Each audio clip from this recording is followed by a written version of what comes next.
I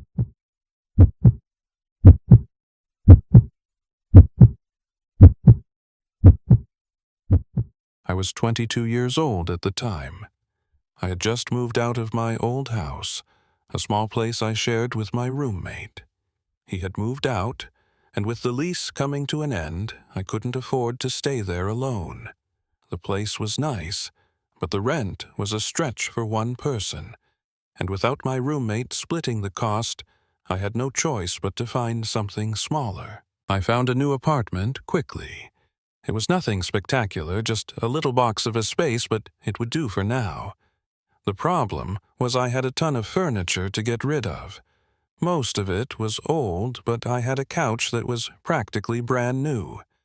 My roommate and I had bought it just a year ago, but now I had to part with it. It wasn't like I could take it to the new place, there was no room. After a few weeks of hesitation, I finally decided to put it on Craigslist. I had never sold anything online before. I had only ever used Craigslist to buy stuff. I didn't know what to expect, but I figured it couldn't be that bad. I wrote up an ad, took some decent pictures of the couch, and waited. I didn't get much traction for the first couple of weeks, but eventually I got a message. It was from a guy named David, or so he said. He sounded decent enough on the phone, just someone in need of a couch for his new house. He called me one afternoon asking for more details, and I told him everything he wanted to know. I didn't think anything of it when he asked why I was selling it. I told him the truth, my roommate left, and I couldn't afford the place on my own. I probably overshared, but he sounded nice enough. He mentioned that he had just moved into a new house and needed some furniture, so the timing worked out. We agreed to meet that Saturday evening at 6. I had already had a long day, but I figured it would be an easy sale. The day came, and I left the front door open, just like I said I would. I waited and waited. 6 o'clock came and went. Then 7 o'clock. It was almost dark by now, and I was starting to get frustrated. I sat on the couch, staring at my phone, wondering if he was just going to bail on me. My fingers hovered over the screen, ready to cancel the whole thing. But then, just as I was about to give up, the doorbell rang. I stood up quickly and walked to the door, already irritated but trying to hide it. I opened it to find a tall, larger man standing there, with a wide grin on his face. "I'm David," he said, extending his hand for a handshake. I shook his hand, trying to suppress my annoyance. "Hey, come on in," I said, stepping aside to let him in. He walked into the living room, scanning the couch with a quick glance before saying, "This looks perfect." I nodded, but then something strange happened. I heard footsteps outside, and then the door creaked open. 2 other men walked in. "Sorry, these are my buddies," David said, casually smiling, like everything was normal. "Hope you don't mind." I forced a smile. Yeah, that's fine." But inside, something was stirring. The unease that started as a small knot in my stomach quickly began to tighten.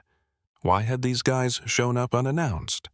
Why had David brought them along? I tried to ignore the sinking feeling in my gut and took a deep breath.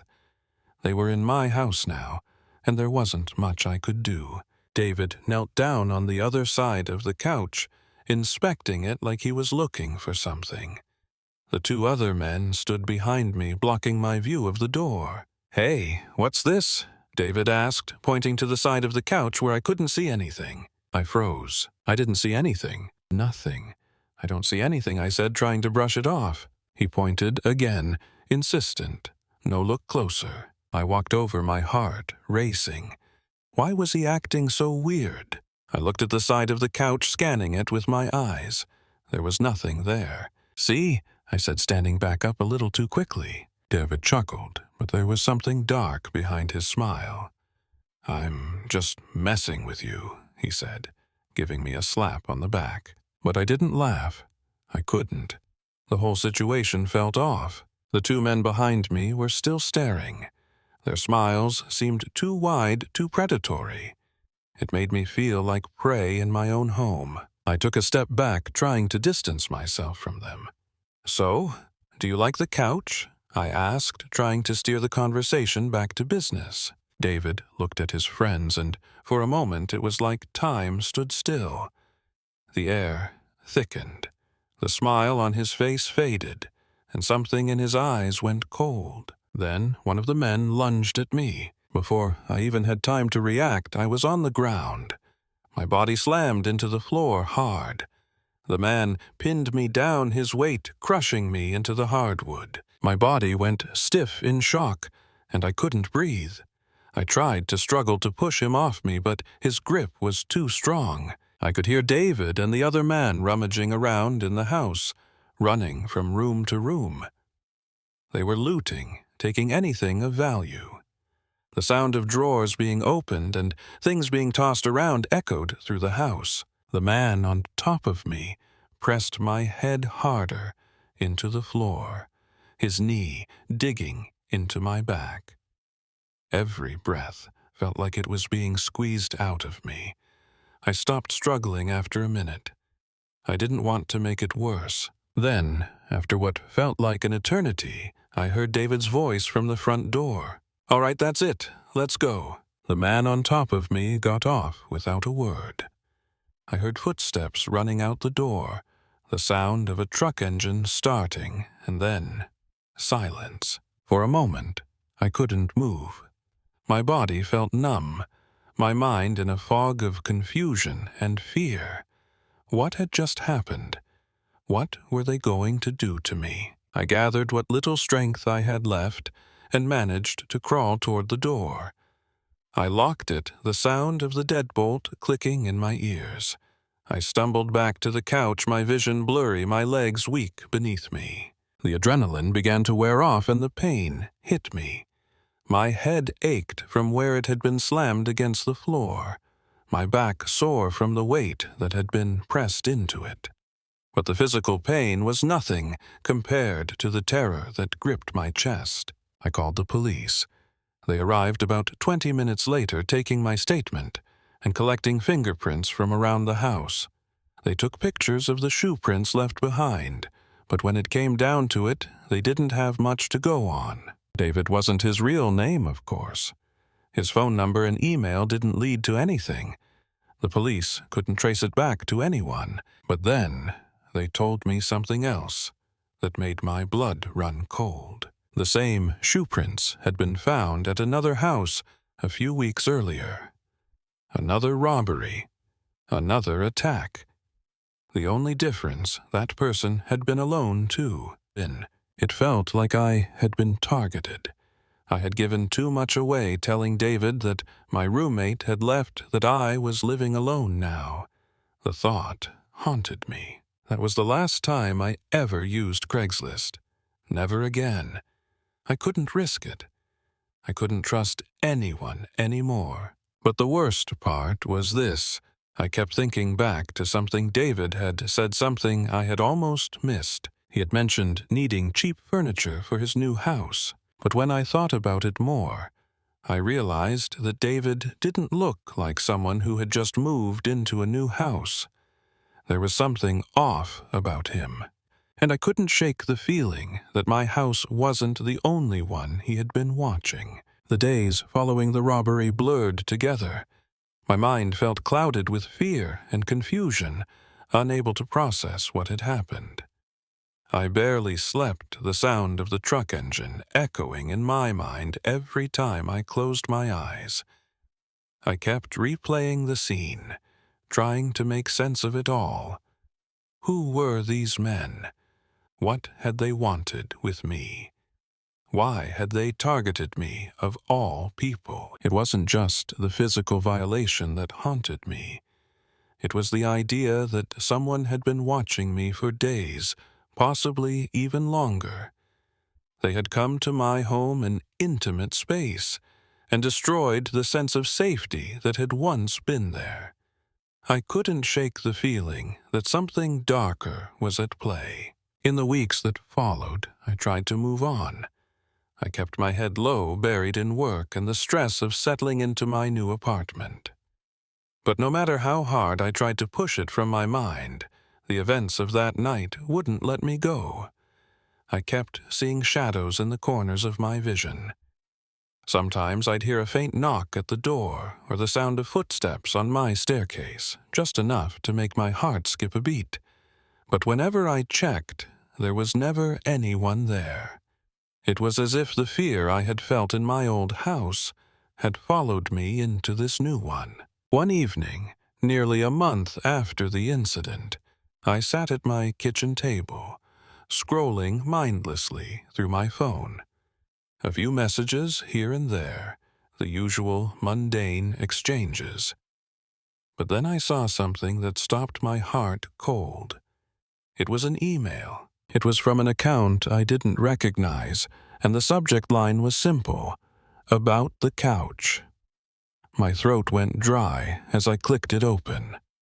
The message read, "Hey Caius, I've been thinking about the couch I almost bought. It was a really nice piece of furniture. It's a shame you decided to part with it. I hope you didn't mind my buddies tagging along. They don't usually do that. By the way, I know you didn't ask, but I've been keeping an eye on your place. You're settling in nicely. Don't forget to lock your doors all right." I froze. The message was chilling. My fingers trembled as I stared at the words on the screen. This person had been watching me. Even after the robbery, they had kept tabs on me. There was something deeply wrong about it, and my pulse raced with panic. How did they know my name? How did they know where I lived now? The worst part was the way they phrased it, as if they'd been watching me from the moment I moved into the new apartment. I quickly scanned my apartment, checking every lock and window, double-checking every door. I'd always locked up after that night, but I had never felt the weight of it like I did now. Was I being paranoid, or was someone really watching me? I deleted the email and tried to move on, but it didn't help. Every time I left the apartment, I felt eyes on me. Every car that passed, every pedestrian that walked too close to the building. Were they all just passing by? Or was one of them him? I stopped going out after dark. I became a prisoner in my own home, a place I had once felt safe. My world had become smaller, confined to my apartment, where I kept the curtains drawn at all times, never leaving unless I absolutely had to. I stopped using Craigslist altogether. That site, once a lifeline to get rid of unwanted furniture, had become a symbol of everything that had gone wrong. Every time I thought about it, a wave of nausea would wash over me. But the emails didn't stop. A week later, another one arrived. "Hey Caius, I know you're being cautious, but I have to admit, I really miss that couch. Maybe I could take it off your hands one more time. After all, you said it was in perfect condition. Maybe we could make a deal, no hard feelings. Don't be afraid to reach out." I stared at the message in disbelief. How did they know I was still thinking about the couch? I hadn't said a word about it. I hadn't even posted about it online since the robbery. And yet, here it was again, this constant reminder that I wasn't truly safe. That whatever happened that night wasn't over, not by a long shot. I decided to contact the police again, but when I did, they told me there was nothing they could do. They didn't have a name, they didn't have a trace, and they certainly didn't have any hard evidence to link the email to the robbery. "Just be careful," the officer told me, his voice strained with exhaustion. "It sounds like someone's messing with you, but there's nothing actionable right now. Nothing actionable." That was the part that stayed with me. Nothing actionable. I was just another case, just another nameless face in a sea of other reports. But I couldn't shake the feeling that they were getting closer. A few days later, I came home to find something on my doorstep. It was a small, unmarked package wrapped in plain brown paper. There was no note, no address, just my name written in block letters on the front. I nearly jumped out of my skin when I saw it. My stomach churned with dread. I didn't want to open it, but I knew I had to. Inside, wrapped in crinkled tissue paper, was a small piece of fabric. I unwrapped it slowly, my hands shaking as I pulled it free. It was a small piece of the couch, a fabric swatch, the same couch that I had sold. The same couch that had been the center of that nightmarish encounter. I felt my knees go weak. How was this even possible? How had they gotten it? The pieces of the puzzle were starting to fall into place in a way that I couldn't ignore anymore. This wasn't just some random robbery. This wasn't some random Craigslist scam. This had been personal from the start, and it wasn't over. That night, I decided I was going to leave the apartment. I couldn't stay there any longer. My fear had taken control of my life, and it was time to put an end to it. But as I packed my things, the sense of dread I had felt ever since the robbery lingered like a shadow, whispering in the back of my mind. I thought I had left it behind. I thought moving out would give me the fresh start I needed. But as I pulled my last box to the door, I turned around, only to see the curtains rustling in the corner of the living room. Someone was in there. It was the same feeling I had experienced that night. The same sinking, visceral dread that made my heart race. I wasn't alone. I froze, my body locked in place. I had just moved out. I had just left everything behind. But now, it seemed like the past was coming back to claim me. I quickly grabbed my phone, my hands trembling as I dialed the police. But before I could even hit the call button, the doorbell rang. I hadn't heard anyone knock, and there was no car in the driveway. The ring was soft at first, almost too quiet to hear, but it was unmistakable. Someone was here. I felt my stomach churn, my pulse pounding in my ears. I couldn't go to the door. I couldn't open it. I was frozen. The fear that had been creeping up on me for months now consumed me entirely. And just then the door opened. I was staring at the hallway, paralyzed, knowing that whoever was behind that door, whoever had been following me this whole time, was about to walk in. But before I could react, the sound of footsteps outside faded away. They were leaving. I didn't move for a long time. I just stood there, staring at the open door, heart racing. Whoever it was, they were gone. For now. But I knew deep down, it wasn't over. The hours stretched on like an eternity. The silence in the apartment was deafening. I stood in the middle of the hallway, staring at the open door, heart thudding in my chest. Whoever had come to my door, whoever had been tracking me all this time, was gone. But the fear didn't lift. It lingered like smoke, thick and choking, wrapping around me. I couldn't tell if I was imagining things or if it was real. Was it the same feeling as the night of the robbery? That bone-deep terror that makes everything feel wrong, even when there's no immediate danger. I cautiously walked toward the door, keeping an eye on the hallway outside. There was no one there. No car parked by the curb, no strange shadows lurking in the corners. Just the quiet of the night. But I couldn't shake the feeling that I was being watched. I closed the door and locked it behind me, the sound of the bolt sliding into place echoing through the empty apartment. But even that wasn't enough to make me feel safe. The email, the package, the fabric from the couch. It was all too much. This wasn't just some random creep. This was someone who had been following my every move, who knew more about me than I had ever wanted them to know. They had been inside my home watching me. And now they were coming back, leaving signs that they were still there, still waiting for the right moment. I grabbed my phone and called the police again, trying to explain the situation, but they couldn't do much.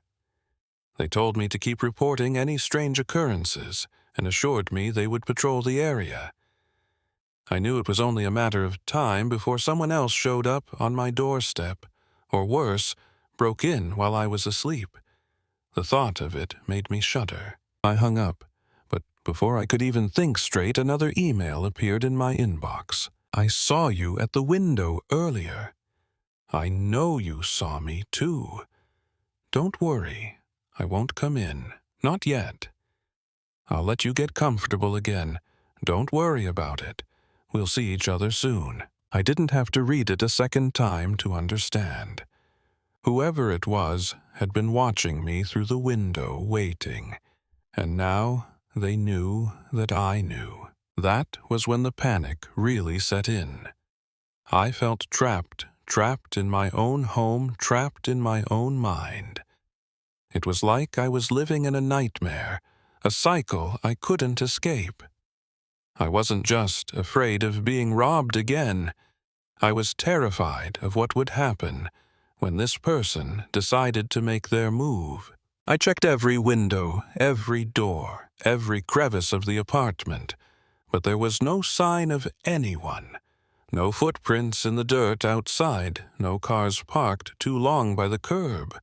Just the overwhelming sense that someone was nearby, always close enough to touch, but never quite there. I barely slept that night. The next morning, I couldn't shake the sense of unease that had settled deep inside me. My phone rang at 2:17 p.m. "Hello." There was a pause, followed by the sound of slow, deliberate breathing. My stomach dropped. I knew immediately who it was. Caius, the voice said low and smooth like a whisper in the dark. "I saw you today." I felt my heart skip a beat. How could they have seen me? I hadn't left the apartment all day. I hadn't stepped a foot outside. The voice on the other end of the line seemed to know everything. "You've been looking through your windows," they continued, the words almost playful. "Checking the locks, checking your phone. Do you know what I think?" I couldn't breathe. My mind was racing, but I couldn't form words. "I think you're scared, Caius. I think you're wondering if I'll be here when you turn around when you least expect it. But don't worry. You'll know when I'm close. You'll feel it." The line went dead. I sat there, phone in hand, trembling, unable to move. Was it him? Was this all some sick game? Or was it something even worse? Something I couldn't yet understand. I didn't leave the apartment for the next week. My mind was unraveling. Each creak in the floorboards, each sound from outside made my heart jump into my throat. I started thinking I could hear someone breathing just outside my door at night. Or was it just my imagination? It didn't matter. The fear was consuming me, taking over every thought, every movement. Then one day, a knock at the door. I froze. My stomach churned. I hadn't ordered anything, and I hadn't been expecting anyone. Was this him? Was this the moment I had been dreading? I peered through the peephole. No one was there. But that wasn't enough to make me feel better. I hesitated, my hand shaking as I turned the knob. Slowly, cautiously, I opened the door, just a crack. There was nothing, but then I noticed something on the floor, a small crumpled piece of paper. I bent down, heart hammering in my chest. The note read, "I'm close, Caius. You'll never see me coming, but I'll be waiting. Don't forget the couch." I felt the blood drain from my face. My mind raced to the words echoing in my ears. The couch. Again. I slammed the door shut, locking it quickly, as if that would somehow make me safer. My breath came in ragged gasps as I backed away from the door. What did this mean? What did he want from me? But it was no use. The fear had already taken root. The worst part was realizing that I was not in control anymore. I couldn't escape this. He knew where I was. He knew what I was thinking. And worst of all, I couldn't help but wonder, Would I ever be able to escape him? I tried to tell myself that maybe I was just going crazy, that I was imagining it all. But deep down, I knew the truth. I was being hunted. And no matter where I went, no matter what I did, the nightmare would never truly end. And as the hours passed, and the darkness crept in again, I couldn't help but wonder if this was just the beginning of something far worse than I could ever have imagined. Because I knew one thing for sure, now he was out there, and he was waiting.